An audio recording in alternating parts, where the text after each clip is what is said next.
Good morning students. हमारा chapter चल रहा था 8th chapter function in C++। Function क्या थे ये हम लोग डिस्कस कर चुके हैं और आज जो हम टॉपिक पढ़ रहे हैं वो है रिटर्न बाई रेफरेंस। इससे पहले हमने दो फंक्शन और पढ़े थे, वो थे कॉल बाई एड्रेस और call by reference.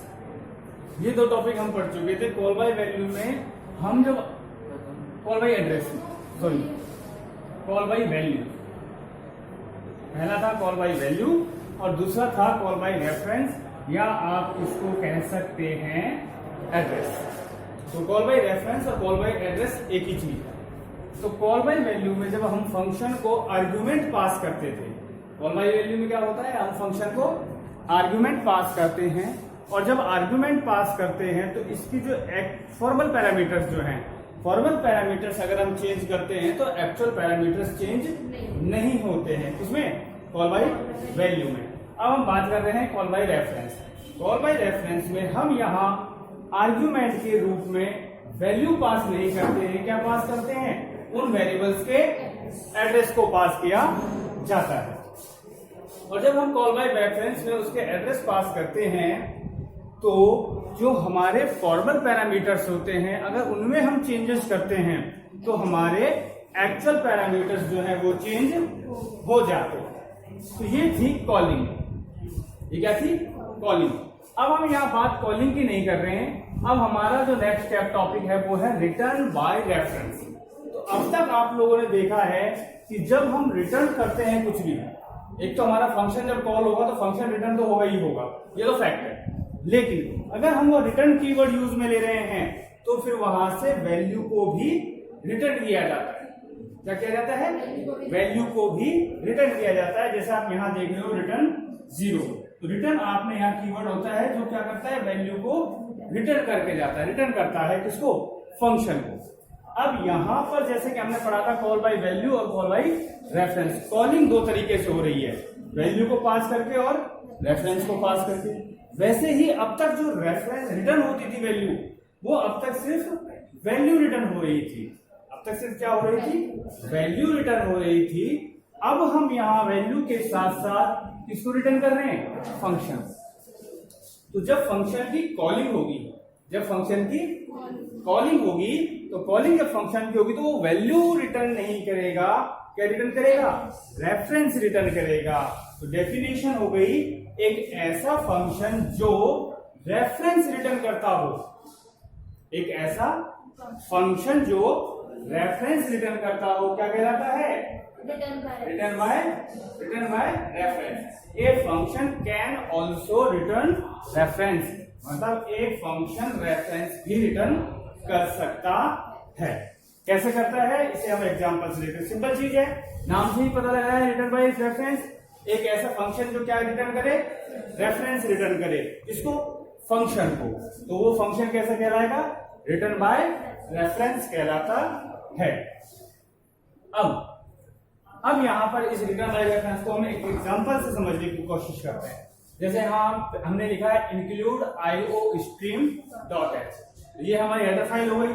Using name space STD, क्यों लिखते हैं? यूजिंग नेम स्पेस एसटीडी जो हम फंक्शन में वेरिएबल ले रहे हैं उनके स्कोप को बताता है। क्या बताता है बेटा? नेम स्पेस एसटीडी क्या करता है? जो हम फंक्शन में वेरिएबल ले रहे हैं उनके स्कोप को बताता है। इंटीजर मेन, ये हमारा मेन फंक्शन हो गया। ये हमारा क्या हो गया? मेन फंक्शन हो गया। हमने यहाँ दो वेरिएबल ले लिए हैं, एक वेरिएबल x और एक वेरिएबल y। x की वैल्यू क्या हमने इंसर्ट कर दी? 6, और y की वैल्यू यहाँ क्या ले ली हमने? 9। तो जो दो वैल्यू हम यहाँ ले चुके हैं। अब यहाँ पर ये जो है हमारा फंक्शन डिक्लेरेशन है। क्या है ये? Function declaration. ठीक है, फंक्शन डिक्लेरेशन को हम फंक्शन प्रोटोटाइप भी कहते हैं। फंक्शन प्रोटोटाइप फंक्शन को, कंपाइलर को ये बताता है कि हमारे फंक्शन का रिटर्न टाइप क्या है, नंबर ऑफ आर्ग्यूमेंट्स कितने हैं और उनका टाइप क्या है। ये फंक्शन डिक्लेरेशन बताता है, या आप कह सकते हो फंक्शन प्रोटोटाइप डिक्लेयर करता है। अब यहाँ पर ये हो गया आपका इंट, मतलब फंक्शन का रिटर्न टाइप, और ये हो गया मीन आपका फंक्शन का नाम। क्योंकि हमें फंक्शन से एड्रेस रिटर्न करना है, हमारा फंक्शन अब क्या रिटर्न करेगा, एड्रेस। तो ये हम सब जानते हैं कि एक होता है वेरिएबल और एक होता है पॉइंटर वेरिएबल। एक होता है वेरिएबल और एक होता है पॉइंटर वेरिएबल। तो वेरिएबल हमेशा वैल्यू स्टोर करता है, जबकि हमारा पॉइंटर किसी वैल्यू को स्टोर ना करके किसी दूसरे वेरिएबल के एड्रेस को स्टोर करता है। क्लियर है?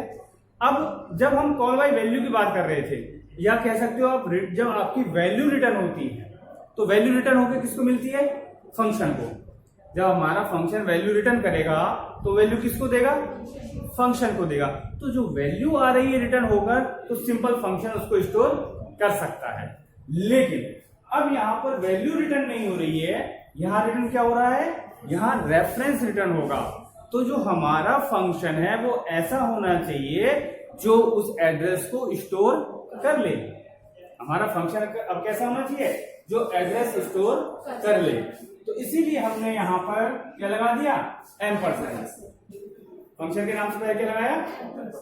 अगर ये केवल वैल्यू रिटर्न हो रही होती और मिड फंक्शन को केवल वैल्यू मिलती तो एम्परसेंड को यूज में नहीं लेते। यहाँ एम्परसेंड उस फंक्शन के एड्रेस को डिनोट कर रहा है। किसका कर रहा है, फंक्शन के एड्रेस को रिटर्न कर रहा है। एड्रेस क्यों ले रहे हैं, क्योंकि आने वाले समय में जब हमारा फंक्शन कुछ रिटर्न करेगा तो रिटर्न क्या होगा, रेफरेंस रिटर्न होगा। इस वजह से हमने हमारे फंक्शन को एड्रेस टाइप का यहां लिया। अब यहां पर जो हम पास कर रहे हैं वो रेफरेंस ही पास करेंगे। तो रेफरेंस पास करने की बजाय हमने यहां क्या लिख दिया, इंटीजर एम्परसेंड, इंटीजर एम्परसेंड। मतलब जो हम आर्गुमेंट पास कर रहे हैं वो कैसे हैं, रेफरेंस टाइप से। कैसे हैं, क्लियर है? यहाँ पर फंक्शन डिक्लेरेशन, फंक्शन प्रोटोटाइप आपको समझ में आया। एम्परसेंड को यूज में लिए, ये आपको क्लियर हुआ? ठीक है। आगे ये है हमारी फंक्शन की कॉलिंग। ये क्या है, फंक्शन की कॉलिंग। अब देखिए कॉलिंग का थोड़ा सा पैटर्न बदल दिया हमने। कॉलिंग का थोड़ा सा पैटर्न बदला है। कैसे बदला है, अब तक हम लोग जैसे यहाँ -1 है, थोड़ी देर के लिए हम इसको हटा देते हैं यहाँ से। अब तक तो कुछ इस तरीके से होता था कि भैया कोई भी वैल्यू रिटर्न होगी तो रिटर्न क्या हो रही थी, अब तक वैल्यू रिटर्न हो रही थी। अभी तक क्या रिटर्न हो रही थी, वैल्यू रिटर्न हो रही थी। तो जो वैल्यू रिटर्न होगी वो किसको मिलेगी, फंक्शन को मिलेगी। और जो वैल्यू फंक्शन को मिलेगी ये असाइनमेंट ऑपरेटर, कौन है, असाइनमेंट ऑपरेटर क्या करता था, इस फंक्शन को जो वैल्यू मिली है उसको अपने लेफ्ट साइड के वेरिएबल में स्टोर कर देता था। अब यहां पर हमने असाइनमेंट ऑपरेटर यहां यूज में नहीं लिया है, असाइनमेंट ऑपरेटर हम यहां यूज में ले रहे हैं। तो इट मींस जो हमें एड्रेस रिटर्न होगा, अब या तो वो एड्रेस एक्स का रिटर्न होगा या वो वाई का एड्रेस रिटर्न होगा। हमें जो नीचे से एड्रेस रिटर्न होने वाला है वो एड्रेस बेटा या तो एक्स का होगा या वाई का होगा। और जिसका भी रेफरेंस रिटर्न होगा उस रेफरेंस में हम किसको असाइन कर देंगे, -1 को असाइन कर देंगे। अब तक कॉल बाय वैल्यू में क्या होता था, जब वैल्यू रिटर्न होती थी तो वैल्यू फंक्शन को मिलती थी और फंक्शन से वो वैल्यू वेरिएबल में आ जाती थी। लेकिन अब यहां पर क्या होगा, रेफरेंस रिटर्न होगा। अब वो जिस आर्ग्यूमेंट का रेफरेंस रिटर्न होगा उसमें उसकी वैल्यू -1 को हम स्टोर कर देंगे। क्लियर है, कोई प्रॉब्लम? अब यहां पर आपने सी आउट एक्स और सी आउट वाई, तो यहां तो हमारा पहुंचने का कोई मतलब ही नहीं है। क्यों? क्योंकि जैसे हम फंक्शन को एग्जीक्यूट करेंगे, रन करेंगे, तो सबसे पहले कंट्रोल यहां जाएगा, उसके बाद कहां जाएगा, कॉलिंग पे। और जैसे ही हम कॉलिंग पर जाते हैं, जैसे ही हम कॉलिंग पर जाते हैं तो इमीडिएटली हमें कंट्रोल को कहां ट्रांसफर कर दिया जाएगा, फंक्शन डेफिनेशन। ट्रांसफर हो जाएगा फंक्शन डेफिनेशन। तो जो वैल्यू जो एड्रेस 6 का है वही एक्स किसका हो जाएगा, ए का, और जहां वाई है वहां क्या हो जाएगा, बी। तो ये ए हो गया और ये बी हो गया, क्योंकि तो रेफरेंस जा रहे हैं आपके पास होकर। अब वो कह रहा है if A less than B. अब ए की वैल्यू बताओ कितनी है, ए की वैल्यू 6, ए की वैल्यू 6 और बी की value 9। 6 less than 9, condition true. 6 less than 9, condition true. Condition true तो रिटर्न ए, यहां से क्या रिटर्न होगा, ए। यहां से ए का एड्रेस रिटर्न होगा, वैल्यू रिटर्न नहीं होगी। ये जो 6 है वो रिटर्न नहीं होगा।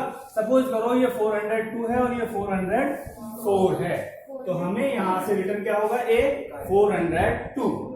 तो जैसे ही हम यहां से रिटर्न कराएंगे ए को, तो वो मिलेगा किसको, इस फंक्शन को। एड्रेस किसका मिलेगा, ए का। और ए का एड्रेस जो है आप देखिए वो क्या है, एक्स का एड्रेस ही है।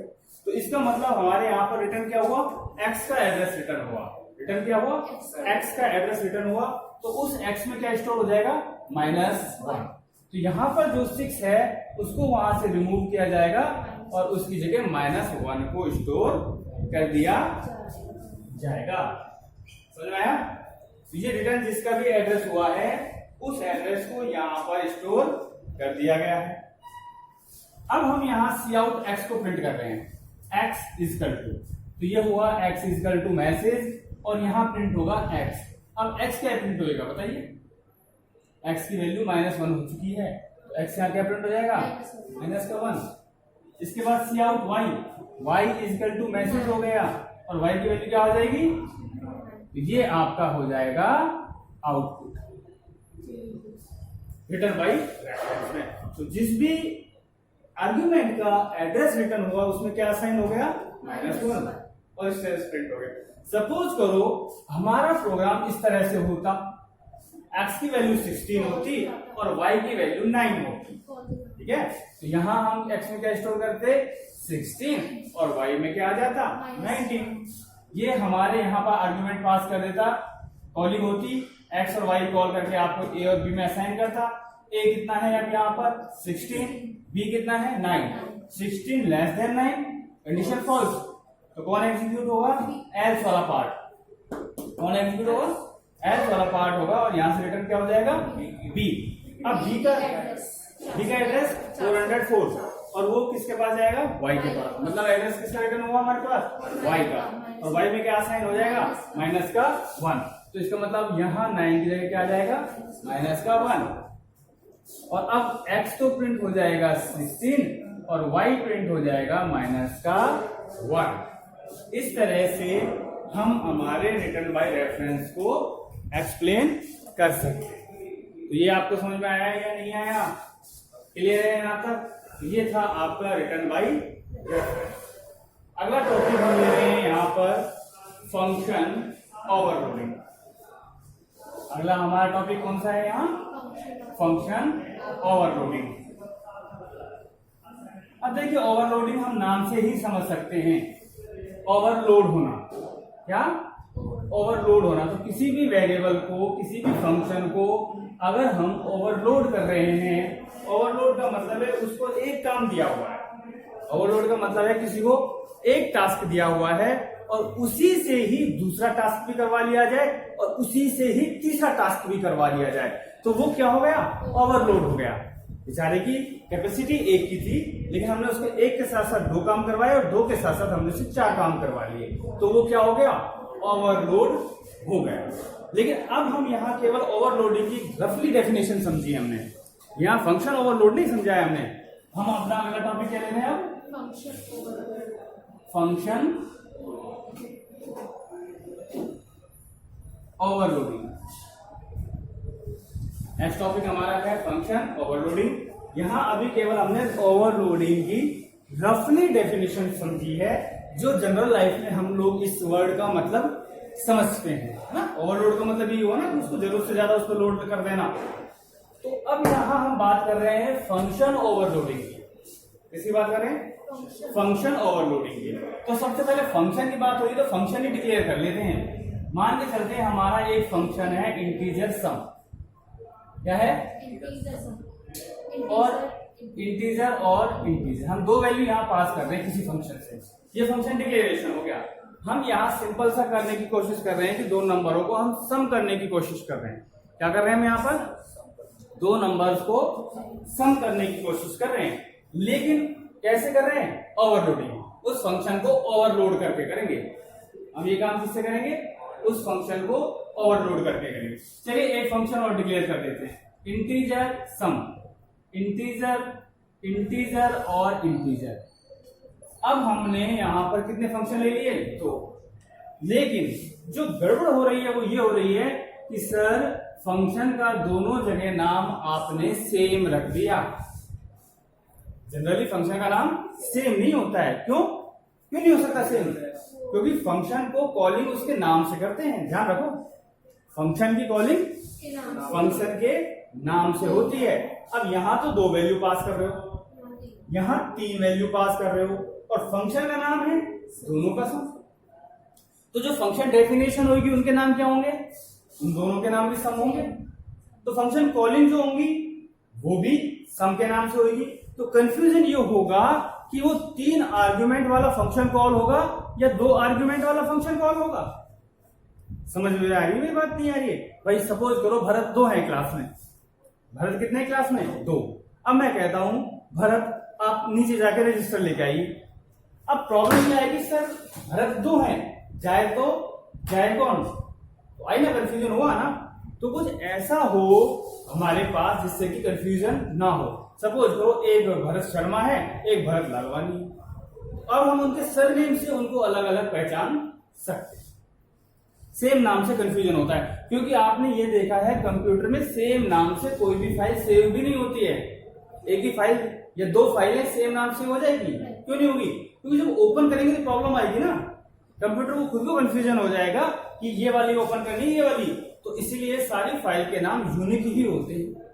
वैसे ही फंक्शन के नाम भी अलग अलग होने चाहिए, क्योंकि जब वो सम को कॉल करे तो सम कॉल हो जाए, मल्टीप्लाई को कॉल करे तो मल्टीप्लाई वाला फंक्शन कॉल हो जाए। लेकिन यहां हमने दोनों फंक्शन के नाम क्या रख दिए? सेम रख दिए। दोनों फंक्शन के नाम सेम रख दिए। तो दोनों फंक्शन के नाम सेम रखने से कंफ्यूजन क्रिएट होगा कि कौन सा फंक्शन कॉल करना है, 3 आर्ग्यूमेंट वाला या 2 आर्ग्यूमेंट। क्योंकि आर्ग्यूमेंट की यहाँ बात ही नहीं हो रही, यहाँ तो कॉलिंग फंक्शन के नाम से हो रही है ना। ठीक है, समझ में आया? कंफ्यूजन होगा। लेकिन ये फंक्शन ओवरलोडिंग में दूर हो जाता है। फंक्शन ओवरलोडिंग क्या होती है अब वो समझो। अगर हमने एक ही नाम को 2 फंक्शन को दे दिया, अगर हमने एक ही नाम को 2 अलग अलग फंक्शन को दिया है तो ये तरीका तो गलत है। लेकिन यहां हम कह रहे हैं कि तरीका सही है। अब सही क्यों है?